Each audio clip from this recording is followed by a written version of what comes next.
Hello, viewers and listeners. Welcome back to the Free Marketeers podcast. I hope you're all doing well. In this episode, I've got a very special guest, someone I've looked up to for a very long time, whose writings I try to follow, whose research I always try to look at. If you don't follow him yet on Twitter, hopefully after this episode you will, and you'll read his articles and also those of the organization for which he works and which he represents. My guest on this episode is Jeffrey Tucker, the editorial director of the American Institute for Economic Research. Jeffrey, thanks so much for being here. That's my pleasure. It's always good to talk to people from around the world during these terrible times. We're all going through something very similar, unless you're in Sweden. I think that's an excellent note on which to start. It was one of my talking points, actually, and something I've come to realize in the last week. Everything that has made the lockdown even remotely bearable has been provided to me through the private sector, through private enterprise, through people voluntarily interacting and producing goods, such as this computer on which I'm talking to you through Zoom. Of course, some people have their concerns about Zoom, but we'll leave that for another day. But I thought, I'd get your thoughts on that. First of all, we've seen the damage that governments can cause just through acting unilaterally without consulting citizens in your remote way, but the private sector, despite the barriers, always comes to the rescue. In a funny way, it's what's made lockdowns possible. I think back to a memo that Carter Meacher sent out in March 12th. He was a Veterans Administration consultant on biowarfare, and he was part of an email list that was going around and throughout February and March, urging lockdowns. And then on March 12th, he sent out a private email to everybody saying that we needed to close schools. And his thinking was that the students would welcome a chance to stay at home and just do Instagram. Those were his actual words. And that they all have laptops, so they don't really need to go to school. Anyway, and so even the lockdowners, they're citing the existence of private sector technology. They said everything's be fine. Amazon can bring the groceries. The kids can look at computers. People can talk on video conferencing. We can destroy the economy and everything can go on as normal thanks to the private sector. So even the lockdowners were happy about that. And it's very interesting to imagine the counterfactual where they have done this 20 years ago, and I think it's very unlikely, actually. So you make a really interesting point. It's been our salvation, the private sector. At the same time, I think the existence of the technology alone is what tempted them into thinking that this would be possible at all. I think just touching on the economic destruction, I'd like to get your perspective on how things are going. In the US, we get an outsider's perspective, of course, and we get our news sources. Usually it's CNN. We don't get Fox News here unless I think you use certain other illicit sources to get your news. So we get that perspective. But just in South Africa, I think it's worth pointing out, of course, a lot of people following the FMF, the Free Market Foundation, will have followed our work throughout the lockdown. But this sort of suspension of economic activity itself is economic destruction, and you can't just restart an economy by the flip of a switch. It's not a dead thing, as it were. To me, it's a living organism. People interacting, trading, that sort of thing, trying to create value. And we can get onto the South African destruction later on. But just for you in the US, is this a strong case for, I guess, the federal system? Maybe the difference between different states, where different states can apply different policies and try and address this sort of pandemic in their own way. We've also seen the bungling by the Trump administration from the beginning. So yeah, a few things there for you to touch on. Sure. There were 8 states in the United States that didn't finally shut down. You talk about a federal system, but the funny thing is that we have this thing called the Center for Disease Control. Every nation has one. It's like, the health ministry, basically. And their job is to control diseases. Didn't work out so well. But anyway, since 2000... you could control a virus. It behaves very predictably. Yeah, right? But since 2005, the CDC had lockdown plans. So 15 years ago, they were already talking about lockdown plans. In fact, I was just reviewing this morning the 2005 template from the CDC calling for lockdowns in the event of a pandemic. They talked about shutting down schools, shutting down businesses, banning large gatherings, quarantines, and so on. So it was all there from 2005. So in those fateful days of the second week of March here, the Trump administration had flipped. Trump had been a little bit laissez-faire on it, like, oh, it's not, so it's going to come and go, it's no big deal. And then the Neil Ferguson report came out of the Imperial College in London, predicting that 2.2 million Americans would die unless there were mitigation efforts. So these fake bogus models, which themselves have been floating around for 15 years. Or we can talk about the origin of all this nonsense. So Trump panicked. So he ordered the CDC to deploy its central plan. And that's why it happened in uniform. Then the rest of the world looked at America, saw what America was doing, and the UK flipped at the same time. And then everybody, politicians all over the world panicked. South Africa, New Zealand, Australia, Israel, Spain, everywhere. And even places where the virus wasn't, right? So in the southern states of the United States that had no virus yet, they all locked down and then opened up later, and oh, guess what? The virus came, right? They didn't lock down again, so God bless them. Okay. But there were 8 states that said no, that they weren't going to do this. And it was entirely due to the political courage and discretion of the governors. I think in particular of the South Dakota case, Kristi Noem, she refused to shut the bars, the restaurants, the theaters, or anything. And she just said, no, I don't believe these disease models no more than my citizens. I think that there are plenty of scientists that have long said that this is a disastrous route, and that that the worst thing you could do in the event of a pandemic is to disrupt the normal functioning of society, because we need freedom in order to mitigate disease and manage a pandemic, whether it's mild or serious. The government makes adds nothing. So she resisted. North Dakota resisted. Oklahoma, Wyoming, and there are a number of other states. And so, yeah, in that sense, the federal system was good, but it took a lot of political courage and really something very special on the part of those governors to not do what everybody else did. So otherwise, a centralized solution. Now, there are certain things that the governors couldn't control. For example, the travel bans. Right? That's also on March 12th. Trump went on the air and said, "Oh, by the way, starting on Monday, nobody can travel from Europe." Like, I'm sitting here listening to that, going, "Can he do that? Can you just say nobody can come to the United States?" Like, I didn't even know he had that power.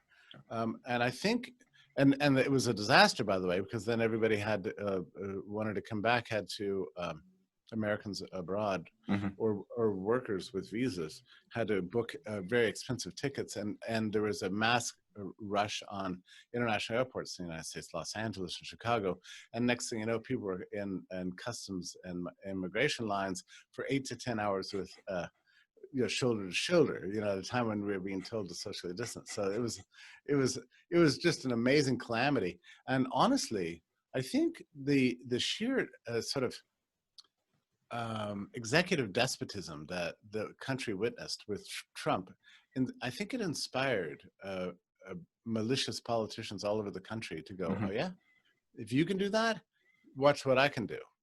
Quarantine, shut the bars, shut Broadway, and so on. So that's when the entire country locked down, just inspired by Trump. So some people think of Trump as like a liberator in a way, like he's been better than the governors. I'm not really prepared to say that, because really a lot of this began with his executive order in the first place.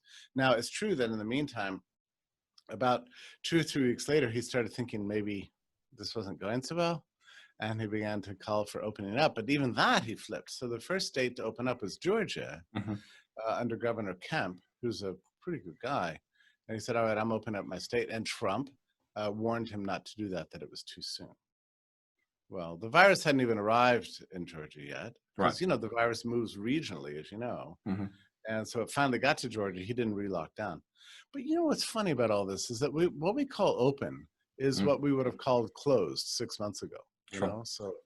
So even in Georgia, even in Atlanta, there's not a mask mandate, but a lot of social pressure to wear a mask. You still can't go to the movies. There's no sports, so it's not really open. It's just relatively open, I guess you could say. Even the one country, well, not the only one, but one of the ones that sort of stood out in that way of eliminating the virus, if you can eliminate the virus, New Zealand, and they had packed stadiums full of rugby fans the last few months, but now I see that Auckland is back under level 3, I think, on their scale. So yeah, just a complete misunderstanding, I think, of how economies and societies normally function and how they interact. And as you say, I think the bar for normal, I mean, I hate when people talk about the new normal. I'm very worried about what the normal will be heading out of this. Just in South Africa, for example, out of a population of about 55 million, we had 10 million people unemployed before the pandemic. And this sort of lockdown now, you're terrified to hear what the new figures are going to be, given the country's fiscal situation. But just moving on to a different sort of talking point around all this, and Gene Epstein, I think he coined the phrase. It's the first place I read it, an article of his, the Great Suppression, earlier this year, and I think that's an apt word for it. Do you think, I mean, I'm tying this into Friedrich Hayek and how he talked about the knowledge problem and how central planners try and organize society according to the knowledge they have, but they can never account for the millions of interactions between people and the knowledge we have as individuals. So do you see this sort of hubris of the central planners now to fight a pandemic from a centrally controlled point of view as just another manifestation of what Hayek pointed to? It's a perfect manifestation of it. And in fact, I think, so one of the mystifying aspects of what we're witnessing right now is that I think 6 months ago, believed that we lived in the smartest society history's ever inhabited.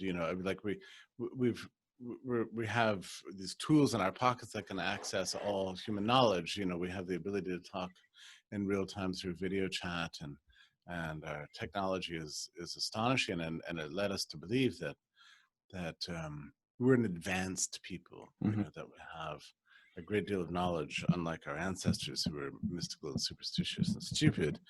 But I think what we've learned is something interesting, that you can live in within smart institutions and be surrounded by smart technology, but that's not a product of human intelligence. It's a matter of the capacity of social institutions to absorb and extract knowledge,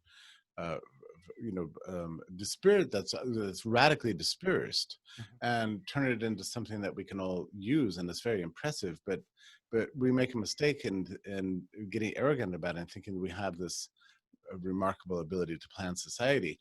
And governors became governments all over the world, became just inflated with a sense of like they're taking credit for having created the great world we live in, and they imagined then that they could improve it in the event of a pandemic. But there's one very important thing that they left out, which is the basics of viruses and immunology.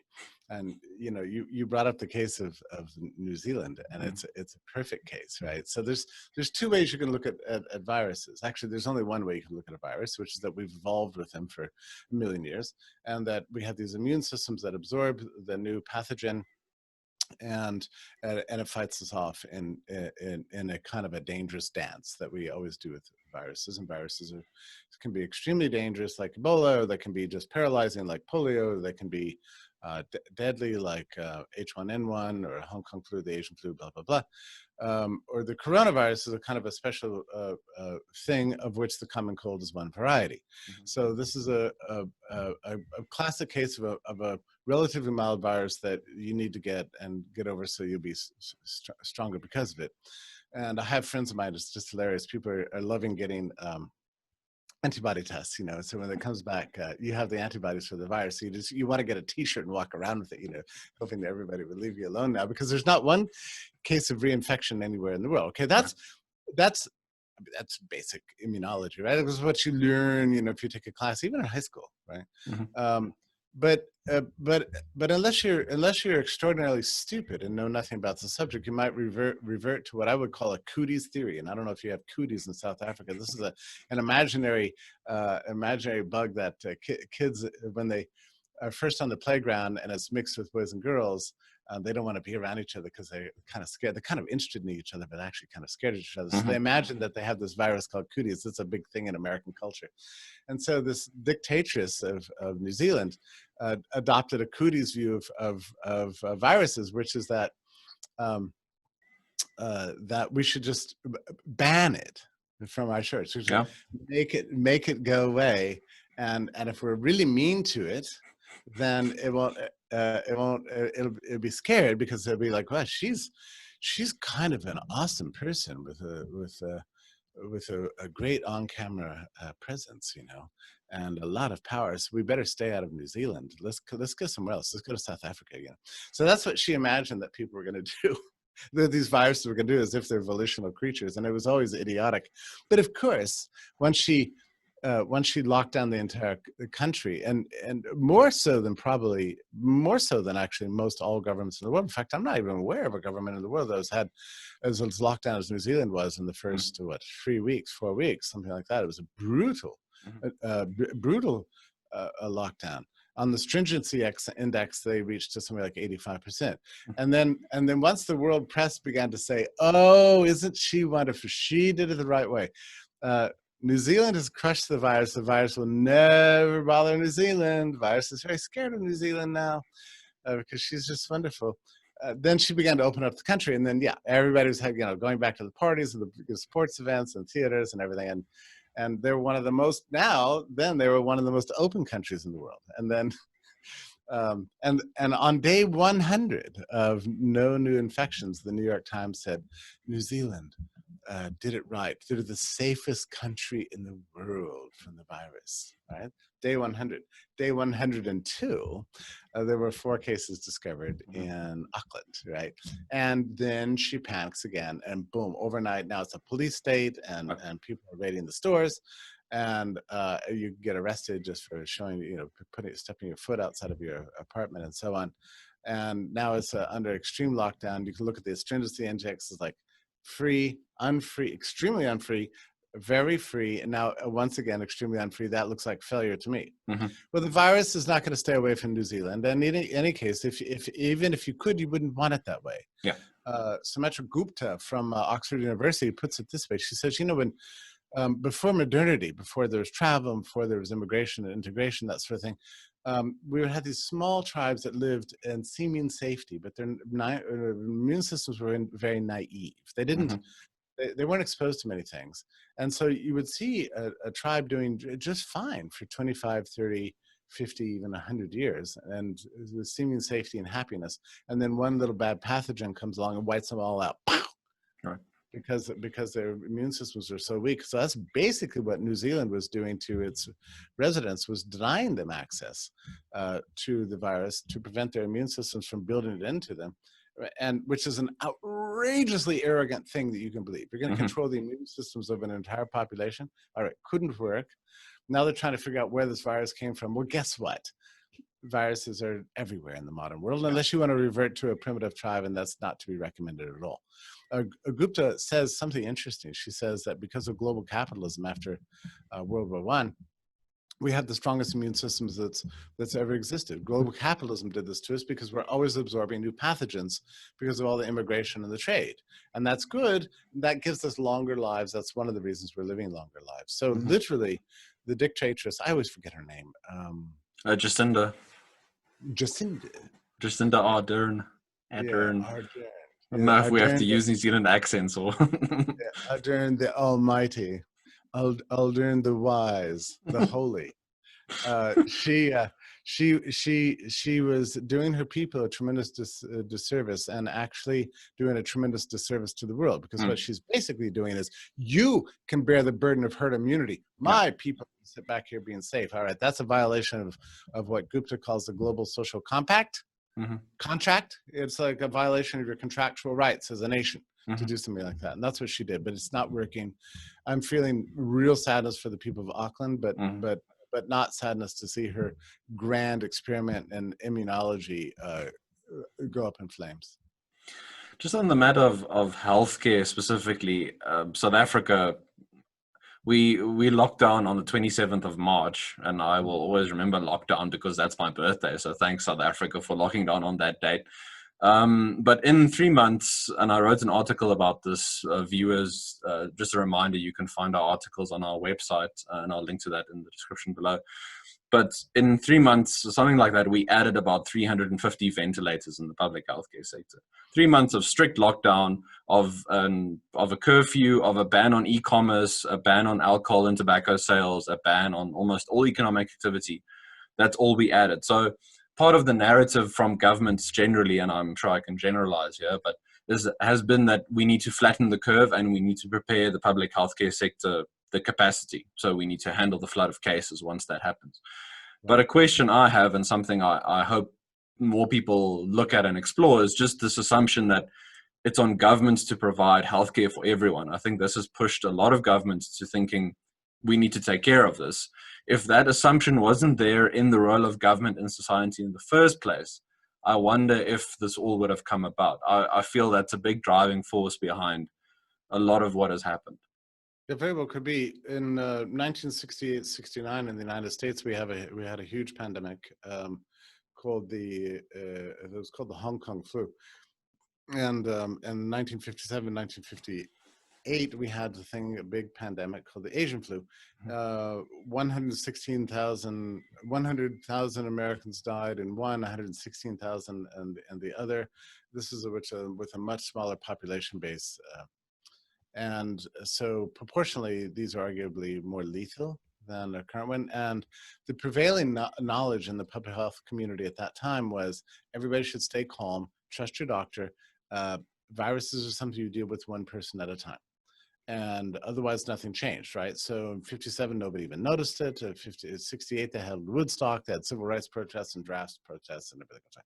Nobody cared about this, right? And the New York Times, in each case, ran one article each, and the article said, stay calm. If you get sick, go to your doctor. That's it. So, but that was the prevailing knowledge at the time.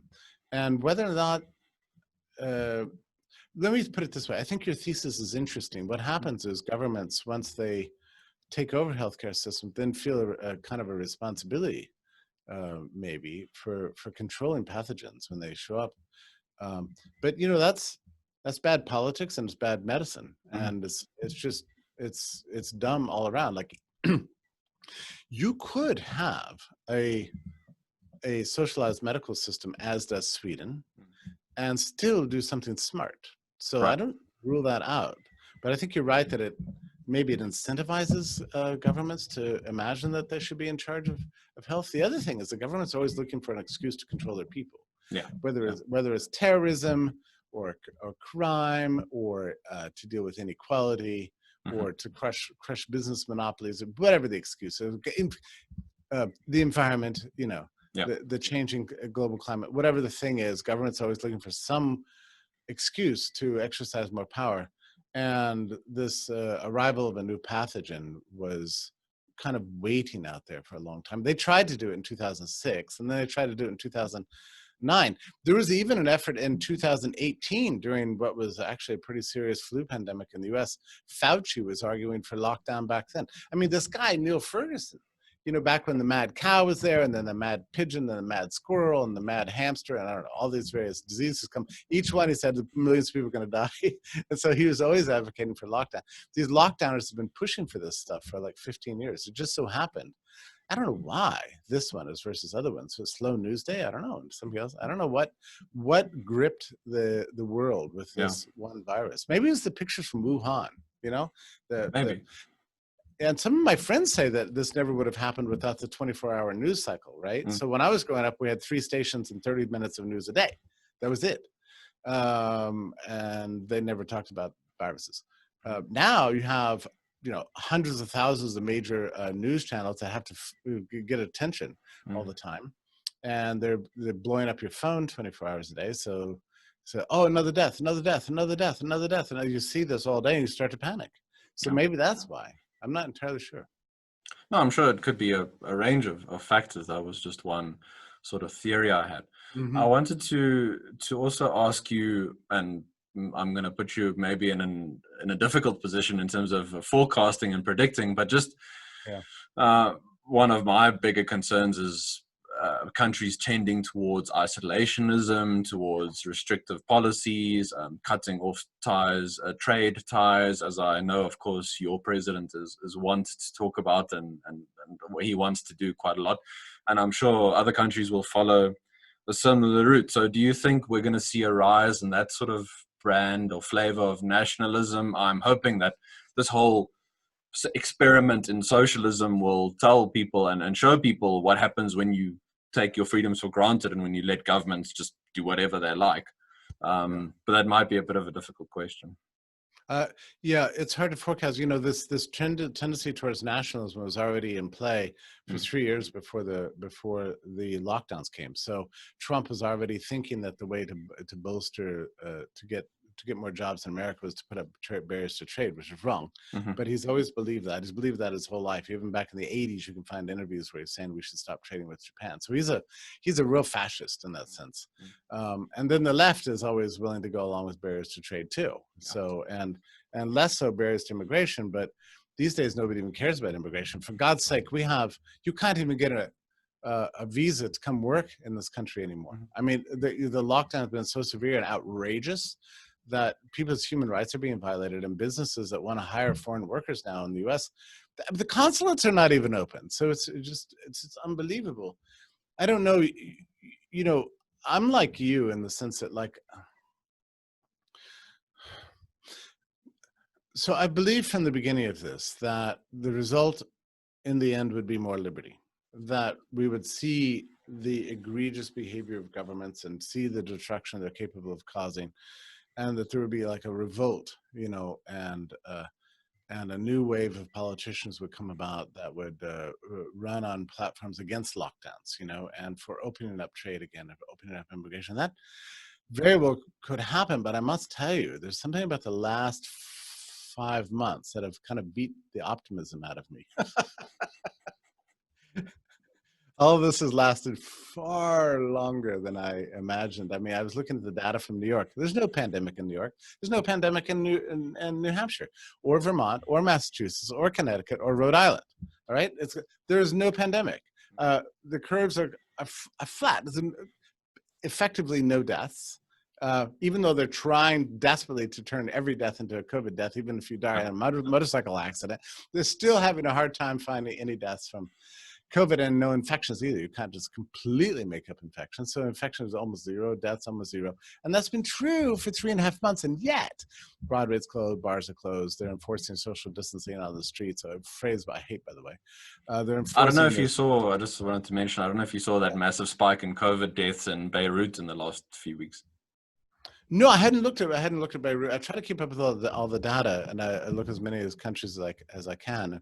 Mostly the curve is the same. It's true in most countries and most states in the U.S. Each one is a little bit of like a country of its own, but it's always the same pattern. It's like an initial spike, Mhm. and then herd immunity comes about, and then it just goes away. There are some exceptions. Uh, a weird exception I don't entirely understand is there's a few exceptions I don't entirely understand. Japan appears to have had two waves, and Okay. and I don't actually believe that though. I think if you probably because I don't believe that actually. I don't believe that. I think that if you looked at the geographic distribution of those curves, you would find that it's a mistake to treat the whole of Japan in a homogeneous way. That probably, as with I saw some analysis this morning of I think it was Israel that showed that there's not two waves. It's actually just a migratory virus, Mhm. that hits one player. It just so happens that these two different locations are all shoved into what we call one country. So I don't think there's any exception to that. The other big exception to the rule is Taiwan, which is weird. So like just a handful of infections and almost no deaths in the whole place, even though they stay completely open. Mhm. And I've heard it speculated. By the way, one of the great things that's happened over the last 5 months is that I'm in touch with a vast number of immunologists, virologists, and epidemiologists, and medical doctors, right? Because they see me writing about this stuff all the time, and they're always trying to like help me and draw me attention to resources. They always want to feed me stuff, and they're afraid to speak out. So Right. I've been in close touch with all these people. But I had talked to one immunologist who speculates that the Taiwan case is a result of the SARS outbreak that happened a few years ago, and that SARS and COVID have shared immunity between them. And so that they already developed antibodies to COVID, so there was never even a threat to Taiwan, which is fascinating because the World Health Organization was very strict in thinking that they controlled SARS too, which in retrospect might have been a mistake if you think about it. No, I think having the sort of the hindsight principle in mind will help us look at a lot of cases where the WHO and local governments took the wrong path when they thought they could control a virus as such. Yeah. Just a philosophical question I had for you. You know, it's always difficult to measure governments according to our sort of libertarian principles. None of them will ever come up to that bar that we hold for them. We look at what Sweden did, maybe how South Korea tried to track and trace and do that sort of thing. Just for you, you know, and I guess in the real world, quote unquote, because of course for a lot of people, principles in the real world aren't tied to each other. What to you would be the ideal government response to a pandemic like this? Or is it always a case of trade-offs and win-lose kind of thing? I think the ideal government response would be to do absolutely nothing at all. Now, and by when I say nothing at all, what I mean is permit the private sector to work, right? So in the case of the U.S., we had a serious problem early on. Even though Trump was dismissive towards it, he was in a sense too dismissive. So that when the World Health Organization sent millions of COVID tests, he just dismissed it on grounds that China and the World Health Organization are too closely tied together. And so we threw out all those tests. And so the CDC said they would come up with their own tests and then banned private testing agencies. So, and then their first test that came out with was completely botched. It didn't work. And by the time the private sector fixed it, CDC had withdrawn it. So this went on for like 2 months of this BS. Now, here's another Hayekian point here. When the new pathogen comes out, right, and the very first question you ask yourself is, do I have it? And how do I find out? So Americans for 2 months went without any way of discovering if they had the virus. That created a kind of panic. It was like a new kind of knowledge problem, right? And the Hayekian, like we were robbed information about the virus because of the government's actions in botching testing. So it's that initial botch that, and by the way, I don't think testing, like, it doesn't actually matter that much, right? I mean, so what are you going to do if you find out if you have it? Freak out? No, you just drink some extra water and sleep a little. What the hell?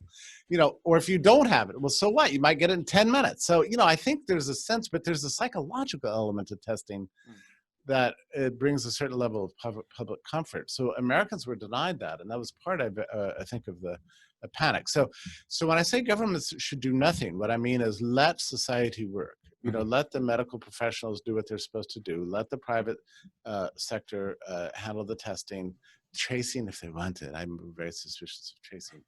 But otherwise, free up the medical system, let doctors go where they're needed, let hospitals develop systems that allow themselves to scale. We don't have a free market healthcare system in the United States. Hospitals have to go through 20 years of permits just to even build one. So that's why they didn't scale well in New York. So you have to have a real active, serious, medically minded, scientific health sector to manage pandemics, and then the government doesn't do anything. But even if you don't have that, there's nothing government that can do to cause you to be healthy just because they have guns. I mean, that's just, it's that's not a good system. I thought if we give government all the force in the world, they can solve all our problems with. Well, it's a funny sort of superstition, and it's been believed for a long time, actually. You know, it's interesting because you think about one of the biggest earliest government at the 20th and the early part of the 20th century was the Bolsheviks after they took over, right? So it's a big revolution, and then the Mensheviks and the Bolsheviks shared power for a while, and then the Bolsheviks took over from the Mensheviks, and then there's the revolution, and suddenly Lenin finds himself in charge of the country, and he doesn't know what to do. He's like, all right, well, look, we're smart, we've got all the power, we've got all the resources, so let's have socialism. And people are like, well, what does that mean we do? He goes, well, just make the economy work like the post office. It's no big, just make that happen. They're like, yeah, we don't even know how to do that really, And he's like, well, what should we do? And he says, well, I tell you what, here's one thing we could do is bring electrification to the whole country. And people are like, all right, that's a job. So, so they botched that up. And so within a few years, almost everybody was starving. And so he got rid of it after and established a new economic policy in 1922, something like that, which was more or less restoring the market. And then after his death, the place became a complete dictatorship under Stalin. So anyway, the point is, there's a funny way in which for like 100 years, there have been lots of people who believed that if you give governments enough power and they're run by smart, well-educated people with credentials, and they have a lot of resources, that they can always outperform the rest of society. And that is the dominant presumption in the case of the COVID lockdowns too. There's always this presumption that governments know better than people. And the thing is that it's never the case. And we need to get that through our heads, and the whole world needs to learn that lesson. I don't know. I mean, that's your job. It's my job to help people come to understand that. And at some point, when enough of the population comes to believe that, maybe we'll develop herd immunity to statism. We'll see. I can't think of a better note on which to end. That gives me hope, knowing that I'm part of a movement with people such as yourself and countless others who try and fight this fight. I think no matter how dark it looks, I mean, yeah, liberty to me is the highest value and the highest goal. So we have to use everything that government does to try and show people in so many ways. And there's different ways to do it: articles, podcasts, movies, series, all this sort of stuff. We have to keep pushing back. I think, especially coming from the South African perspective, given the country's history in terms of oppression and government violence, the liberty is simply too great a thing to just give up in the face of adversity. And yeah, let me say too that thank you for what you do. It takes, I hope people appreciate these days, it actually takes courage to do what you're doing and to speak out as you do. It's a lot easier to go along, and I've been actually personally devastated how few of us there have been. I thought that we had a much more robust and strong, I guess you could say, kind of liberty movement around the world. And I was shocked when the lockdowns first came along. American Institute for Economic Research seemed to be almost alone in speaking out against it. And in the meantime, a lot more people have come along, but still to this day, there's way too much silence.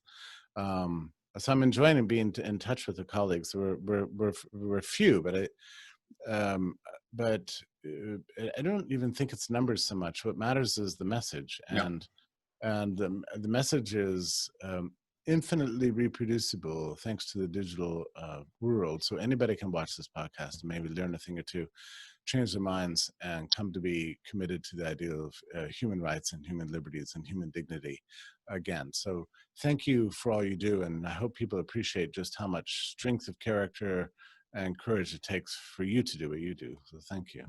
Oh, thank you. That's very high praise. Thank you very much. Viewers and listeners, on that note, if you found value in this episode and indeed any of the other work we do at the Free Market Foundation, please like this video, please share it. Please also subscribe to our YouTube channel. For those of you who prefer the audio versions, you can find our podcasts on Anchor FM. I'll link to that in the description below.